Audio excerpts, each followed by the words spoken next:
एक समय की बात है, 3 औरतें थीं जो अपनी चतुराई और मक्कारी में बेजोड़ थी। उनमें से एक काजी की पत्नी थी, दूसरी कर वसूल करने वाले की पत्नी और तीसरी कोतवाल की पत्नी। ईश्वर का करना क्या हुआ कि एक दिन ये तीनों नहाने के लिए तालाब पर गई। वहां उन्हें एक बड़ी सुंदर अंगूठी मिली। एक कहने लगी, ये मैं लूंगी। दूसरी बोली, मैं लूंगी।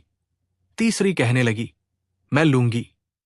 आखिरकार ये तय हुआ कि हम सब एक बूढ़ी औरत के पास चलते हैं। वो बूढ़ी औरत बहुत समझदार है। ये अंगूठी वो जिसको देगी उसी की हो जाएगी। खैर, सब मिलकर उस बुढ़िया के पास चली गई और उसने कहा, मैं ये अंगूठी रख लेती हूं। तुम अपने अपने पतियों के पास जाकर अपनी अपनी मक्कारी का जायजा लो और जो नतीजा निकले वह मुझसे आकर कह दो। तुम में से जिसकी मक्कारी सबसे अच्छी और तेज होगी, ये अंगूठी उसी को मिलेगी। ये सुनकर वे तीनों राजी हो गई। काजी की पत्नी ने कहा कि पहला मौका मुझे दो। उन्होंने कहा, अच्छा। काजी के घर के पास उनकी पत्नी का भाई रहता था।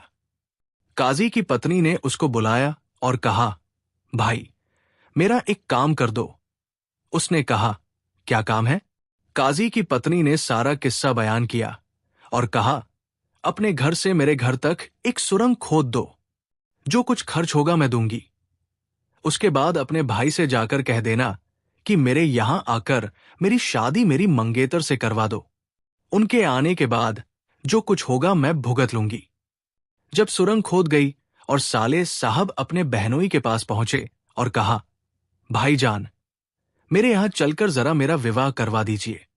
काजी साहब ने कहा, अच्छा, तुम विवाह कर रहे हो? मैं तो समझा कि तुम सारी उम्र कुंवारे ही रहोगे। चलो, मैं अभी चलता हूं और तुम्हारा विवाह करवा देता हूं। ये कहकर काजी तैयार होकर उसके साथ चल पड़े और यहां उनकी पत्नी ने यह किया कि एक बड़ा भारी जोड़ा पहनाया और सुरंग में से होकर अपने भाई के मकान में पहुंच गई। आगे काजी ने जो लड़की को देखा तो हैरान रह गए। अरे, ये तो मेरी पत्नी है, इसका विवाह करवाऊं। उनकी ये हालत देखकर उनके साले ने कहा, भाईजान, जल्दी कीजिए, ये बहुत शुभ घड़ी है। चंद्रमा और सूर्य का आपस में मिलन हो रहा है। अगर आपने जल्दी नहीं की तो वक्त निकल जाएगा। काजी परेशान थे कि क्या ये वाकई मेरी पत्नी है या उसकी हमशक्ल कोई औरत है। फिर ख्याल आया कि चलकर तो देखूं कि मेरी बेगम साहिबा घर में है या नहीं। ये सोचकर कहने लगे, भाई, मैं विवाह तो करवा देता, मगर मुश्किल यह है कि मैं विवाह के कागज घर पर ही भूल आया हूं। ठहरो, अभी मैं लाता हूं। ये कहकर वहां से उठकर अपने घर आ गए। पत्नी पहले से घर पहुंच चुकी थी और बिस्तर पर चादर ओढ़े इस तरह पड़ी थी गोया सो रही हो। उन्होंने दरवाजा खोला तो पत्नी ने कहा, क्यों? मैंने कह दिया ना मैं सो रही हूं। किसी को अंदर आने मत दो। देखो तो क्या सरकार है। काजी ने कहा, बेगम, तबीयत कैसी है? उन्होंने कहा, जी, अच्छी हूं। रात को कुछ बेचैन रही थी, इसलिए जरा लेटी हूं। अपना काम करने के बाद काजी साहब फिर अपने साले के घर आ गए। देखा तो दुल्हन वहां मौजूद है। उन्होंने फिर गौर से देखा और सोच में पड़ गए। ये देखकर उस औरत ने कहा, आप मुझे क्यों घूर रहे हैं? विवाह करवाना है तो करवाइए, नहीं तो कोई दूसरा काजी आ जाएगा। आवाज सुनकर उनका संदेह और बढ़ गया, मगर क्या करते? उधर अपने साले का ख्याल था और उधर कर्तव्य पालन करना था। आखिर उन्होंने विवाह करवाना शुरू कर ही दिया। मगर जब दूल्हा दुल्हन से ये पूछने की नौबत आई कि तुम्हें ये विवाह स्वीकार है, तो उनकी नजर दुल्हन के चेहरे पर पड़े एक तिल पर पड़ी। अब तो उनको यकीन हो गया कि ये मेरी पत्नी ही है। मगर यहां से जाते तो क्या बहाना करके जाते। आखिर एक बात समझ में आ गई। कहने लगे, मियां, मेरा वजू टूट गया है। वजू करके अभी वापस आता हूं और विवाह करवा देता हूं।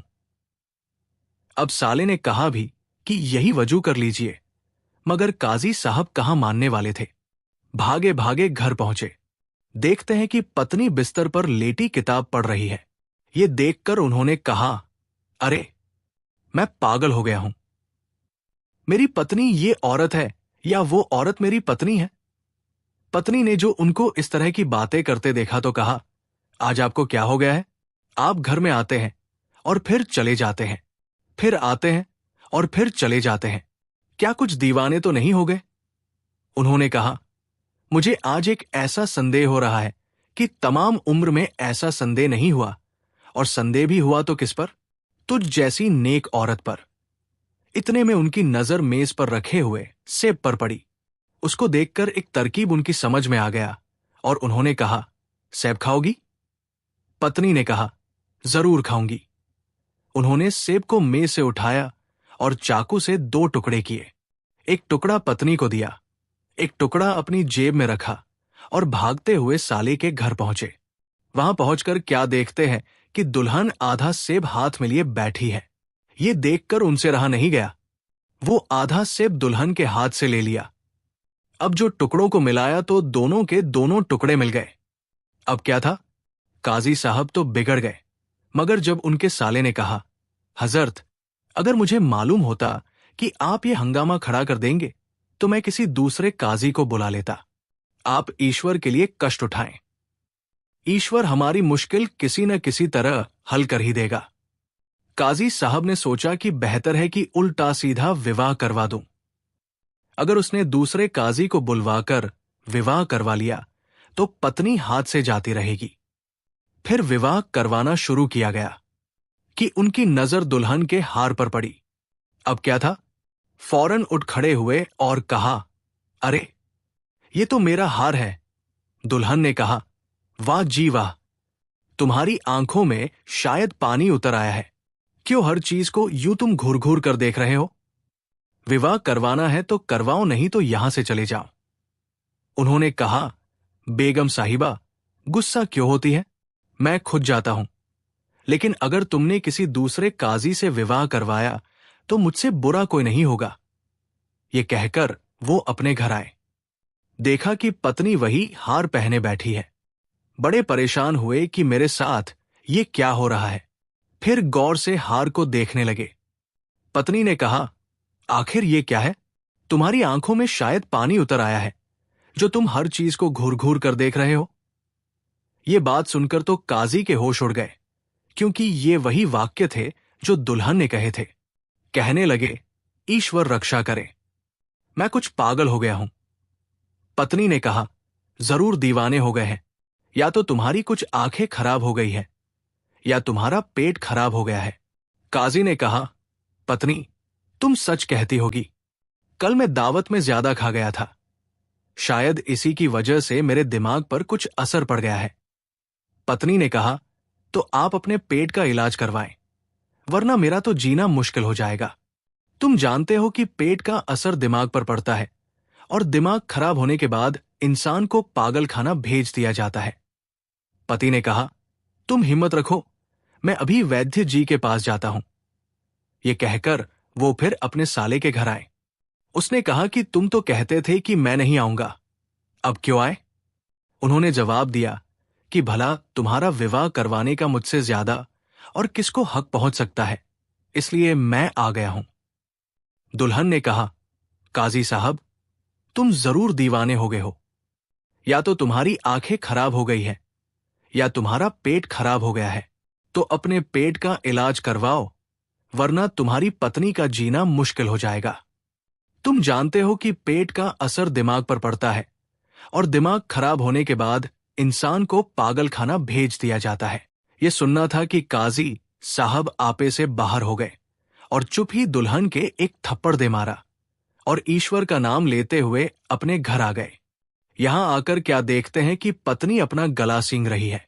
अब क्या था? समझ गई कि वो उनकी पत्नी कोई जादूगरनी है, यहां भी रहती है और वहां भी पहुंच जाती है। इस ख्याल से बेचारे पर ऐसा झटका लगा कि वाकई दीवाने हो गए और पागल खाने भेज दिए गए। जब पत्नी ने यह देखा कि उनकी मक्कारी इतनी पहुंच गई तो ये मामले की मां के पास पहुंची और सारा किस्सा शुरू से लेकर आखिर तक सुना दिया। बुढ़िया ने सुनकर कहा, शाबाश बेटा, खूब काम किया। और कर वसूल करने वाले की पत्नी से कहा, लो अब तुम्हारी बारी है, जरा अपनी कारगुजारी दिखाओ। उसने कहा, बहुत अच्छा। कर वसूल करने वाले की पत्नी ने घर पर आकर अपनी दाई, यानी वो औरत जो उसकी थाली या मेज पर दूध लाने वाली औरत, और उसे दाई कहा जाता है, से अंगूठी मिलने का सारा किस्सा बयान किया और कहा, देखो, तुम मेरी मदद करना, बाकी मैं खुद समझ लूंगी। ये सामने की दुकान पर जो व्यापारी बैठता है, वो जब कभी मैं बाहर निकलती हूं मुझे बहुत बुरी तरह देखता है। तो तुम उससे जाकर कहना कि पत्नी ने कहा है कि आज रात को औरतों के कपड़े पहनकर आ जाओ, जो लेकिन मेरे लिए कुछ न कुछ तो हुआ जरूर लाना। रात मजे से गुजर जाएगी। सरकार, यानी मेरे पति, बाहर जा रहे हैं, कोई खतरा नहीं। दाई तो उतर गई और इधर इस औरत ने ये युक्ति निकाली तो पत्नी ने कहा, पति, आज रात को मेरी एक सहेली आ रही है, तुम रात को दफ्तर में ही सो जाना, मगर ये जरूर करना कि बाजार से खाने पीने का बहुत सामान भेज दो, ताकि ये कहने की गुंजाइश न रहे कि हम बहुत कंजूस हैं। पति ने कहा, तुम हिम्मत रखो, मैं इतना कुछ भेज दूंगा कि तुम्हारी सहेली भी खुश हो जाएगी।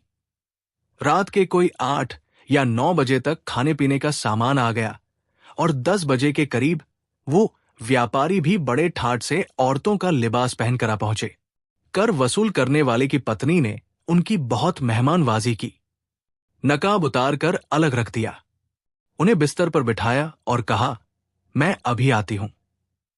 ये कहकर बाहर गई और अपनी एक नौकरानी से कहा कि अभी मेरे पति के पास जा और कह कि आपकी बेगम साहिबा ने औरतों का लिबास पहनाकर एक मर्द को घर बुलाया है, आप जल्दी आ जाइए वरना आपका घर बिगड़ जाएगा। वो नौकरानी गई और फिर ये अपने मेहमान के पास बैठी। जब कर वसूल करने वाले को ये खबर मिली तो वो परेशान होकर भागता हुआ घर आया। दरवाजे में ही घुसा था कि नौकरानी ने आकर उन लोगों को इत्तिला दी कि पति आ गए हैं। ये सुनकर उस व्यापारी की तो हवा निकल गई और कहने लगा कि ईश्वर के लिए मुझे कहीं छुपा दो, अगर तुम्हारे पति ने आकर मुझे देख लिया तो मुझे मार ही डालेगा। वो औरत घबराते क्यों हो, ये सामने संदूक रखा है, इसमें कपड़े उतारकर घुस जाओ, पति के जाने के बाद मैं तुमको निकालूंगी। बेचारा उस संदूक में जा बैठा और उस औरत ने संदूक पर ताला लगा दिया। इतने में उसका पति गुस्से में लाल पीला अंदर आया और कहने लगा कि मुझे जो ये खबर मिली है उसका मुझे यकीन नहीं होता, फिर भी मैं तलाशी लूंगा कि किसी मर्द को तो तूने नहीं बुलाया है। पत्नी ने कहा, पति, क्या करूं? मैं अपने दिल से न रहूं।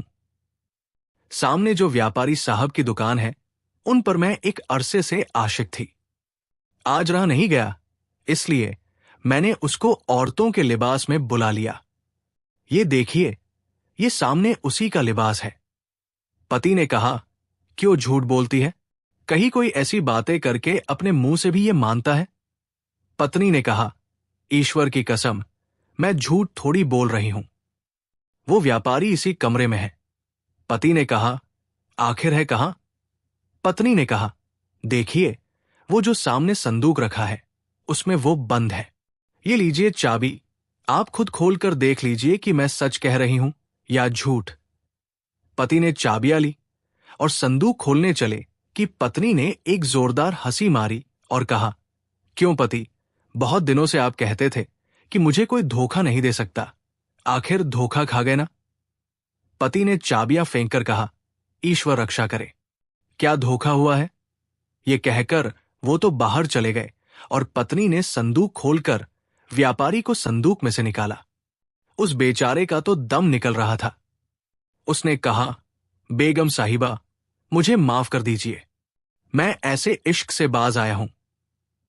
मैं सब बातें सुन रहा था जो तुमने अपने पति से कही। ईश्वर तुम्हारी जैसी औरतों से सबको बचाए। तुम्हारा बहुत एहसान होगा।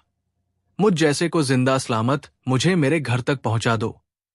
उस औरत ने अपनी नौकरानी को बुलाया और चोर दरवाजे से व्यापारी को घर से निकाल बाहर किया। इस कारगुजारी के बाद कर वसूल करने वाले की औरत उस बुढ़िया के पास पहुंची।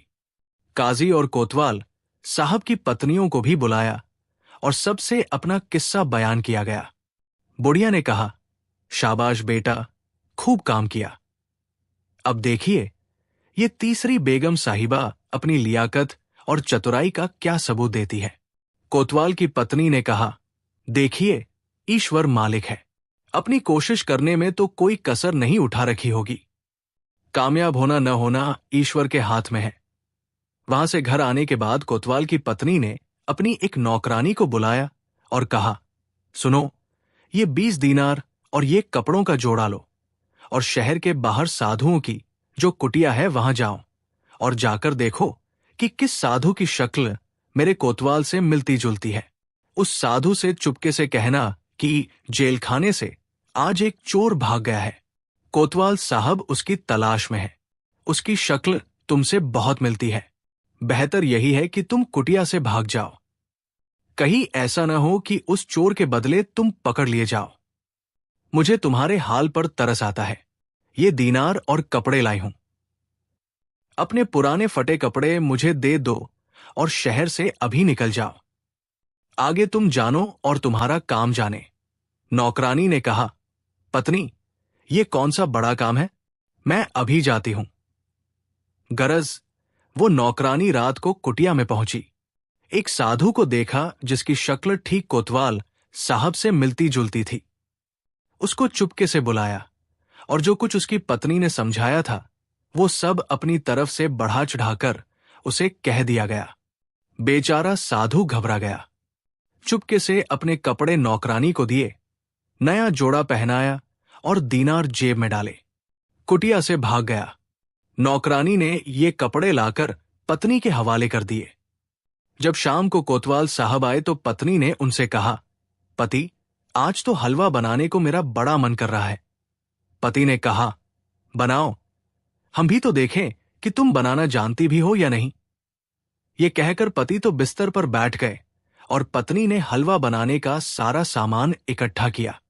चूल्हा लगाया, कड़ाही चढ़ाई और हलवा बनाना शुरू किया गया। जब जरा तैयार होने पर आया तो थोड़ा सा निकालकर पति को दिया कि देखो, देखो कैसा है। मगर चुपके से उस हलवे में अफीम भी मिला दिया। अभी पति ने खाकर कहा, है तो अच्छा, मगर कड़वा बहुत है। थोड़ी देर नहीं गुजरी थी कि पति को नींद आने लगी और वो बिस्तर पर लेटकर सो गए। पत्नी ने नौकरानी से कहा, जा, अपने नाई को बुलाना। वो जाकर उसे लाई। पत्नी ने नाई से कहा कि पति के कपड़े उतारकर साधु के कपड़े पहना दो और उनकी दाढ़ी मूंछे, सर और भौहें मुंडवा दो। पहले तो उसने इनकार किया, मगर जब उसको कुछ दीनार देकर कहा गया कि यह सिर्फ मजाक हो रहा है तो वो भी राजी हो गई और पति के 4 अंगों का सफाया कर और साधु के कपड़े पहनाकर उनकी शक्ल बिल्कुल साधुओं जैसी बना दिया और पत्नी के हुक्म से उसको उठाकर साधुओं के बीच लिटा दिया। कल सुबह हो रही थी कि कोतवाल साहब का कुछ नशा उतरा और उन्होंने आवाज दी, सुनो, पानी लाओ। वो आवाज सुनकर दूसरे साधु भी होश में आ गए और जब उन्होंने देखा कि ये सिर्फ बराबर सुनो सुनो पुकारे जा रहा है तो उन्होंने कहा, अबे, कुछ भांग पीकर आया है? उठ और जरा सर पर ठंडा पानी डाल, नहीं तो दीवाना हो जाएगा। ये इतने में कोतवाल साहब को भी कुछ होश आ गया। अब जो देखते हैं तो क्या देखते हैं कि एक टूटे फूटे खंडहर में बैठे हैं। कमर पर और मुंह पर हाथ फेरते हैं तो क्या देखते हैं कि दाढ़ी मूछ सब गायब है। उठकर मुंह धोया और कुटिया से निकलकर अपने घर पहुंचे। घर का दरवाजा खटखटाया। नौकरानी ने बाहर निकलकर पूछा, कौन है? कोतवाल साहब ने कहा, अरे, तुम मुझे नहीं पहचानती? मैं इस घर का मालिक हूं। नौकरानी ने कहा, जा, अपने होश की दवा कर। सरकार तो अंदर बीमार पड़े हैं और तुम सरकार बनकर आए हो। उन्होंने कहा, क्या बकती है? चल सामने से हट, नहीं तो जूते मारकर ठीक कर दूंगा। ये कहकर कोतवाल साहब अंदर घुसने लगे। इस पर नौकरानी ने इतनी जोर से चिल्लाई और उनके सर पर एक थप्पड़ मारा। इतने में उसने शोर मचाकर तमाम लोगों को इकट्ठा कर लिया और कहा, देखो, ये साधु हमारे घर में कैसे घुसता चला आता है और कहता है कि मैं इस घर का मालिक हूं। वो तो कहो कि सरकार बीमार पड़े हैं, वरना इसको मालूम होता कि कोतवाल के घर में घुसने का क्या नतीजा निकलता है। बेचारे कोतवाल ने लोगों को समझाया कि मैं तुम्हारा मालिक और कोतवाल हूं, मगर वो कहां मानने वाले थे, क्योंकि उनके तो दिमाग में नहीं हो सकता था कि सरकार ने दाढ़ी मूंछें मुंडवाकर और साधुओं जैसे कपड़े पहनकर अपनी ये सूरत बना ली है। इसलिए पहले तो उन्होंने अच्छी तरह समझाया, मगर जब कोतवाल साहब किसी तरह न माने तो उनकी अच्छी खासी पिटाई कर दी। अब सिवाय इसके चारा न था कि बेचारा जान बचाकर वहां से भागे। चुनाचे भागे और शहर के बाहर गांव में एक टूटी हुई मस्जिद में रहते और भीख मांगकर गुजारा करते। थोड़े दिनों के बाद दाढ़ी मूंछे और सर के बाल बहुत बढ़ गए और उनकी किसी न किसी तरह गुजारा होने लगी। अब वहां की सुनिए। कोतवाल साहब के बारे में जब कोई पूछने आता तो ये जवाब मिलता था कि वो साहब बीमार हैं, बाहर नहीं आ सकते। लोग आते और हालचाल पूछकर चले जाते थे। अगर इसी तरह कोई महीना भर गुजर गया, एक दिन जो कोतवाल साहब खुद अपने ही घर भीख मांगते हुए आ गए, तो उनकी पत्नी को देखकर दया आ गई। एक कच्चा आम उनको भिजवाया और उस आम में अफीम मिला दिया। शाम को मस्जिद में जाकर उन्होंने वो कच्चा आम खाया तो फिर उनको दुनिया और माफी की खबर न रही। वो बेहोश होकर सो गए। उनकी पत्नी ने नौकरानी के नाई को भेजा और उनको मस्जिद से उठवाकर घर मंगवा लिया। उनके आने के बाद उनकी दाढ़ी मूछें ठीक करवाई और फटे हुए कपड़े उतारकर साफ सुथरे कपड़े पहनाए और हलवा बनाने का सारा सामान फैलाकर हलवा बनाने बैठ गई। थोड़ी देर के बाद कोतवाल साहब की जो आंख खुली तो क्या देखते हैं कि अपने घर में मौजूद है और पत्नी बैठी उन्हें देख रही है। उनको होश में आते देखकर बोली, ये सोना भी कुछ सोना है कि आप उठने का नाम ही नहीं लेते। चलो उठो, हलवा तो खा लो।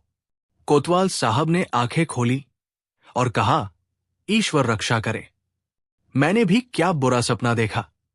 बेगम, मैं क्या बताऊं कि मुझ पर क्या बीती। पूरा एक महीना साधु बना रहा हूं और भीख मांगकर गुजारा किया है। पत्नी ने कहा, सोते में तुम करवटें तो इसी तरह ले रहे थे, गोया कोई बुरा सपना देख रहे होंगे। मालूम होता है कि आज कोई अच्छी चीज खा गए। पति ने कहा, है तो यही बात, आज एक दोस्त के हाथ दावत उड़ाई थी, जरा पेट से ज्यादा पुलाव खा गया, शायद इसी वजह से ये बुरा सपना दिखाई दिया। इस घटना के बाद वो तीनों पत्नियां मिलकर एक जगह जमा हो गई ताकि बुढ़िया से कोतवाल की पत्नी अपनी कारगुजारी बयान करके फैसला करवाए कि सबसे बड़ी मक्कार औरत कौन है, सबसे ज्यादा कारगुजारी किसकी अच्छी थी। मगर तीनों को यह मालूम करके बहुत हंसी आई कि वो बुढ़िया अंगूठी लेकर कहीं चली गई थी और वो कहावत पूरी हुई कि जो दूसरों को दुख दे वो खुद ही दुख में पड़ता है।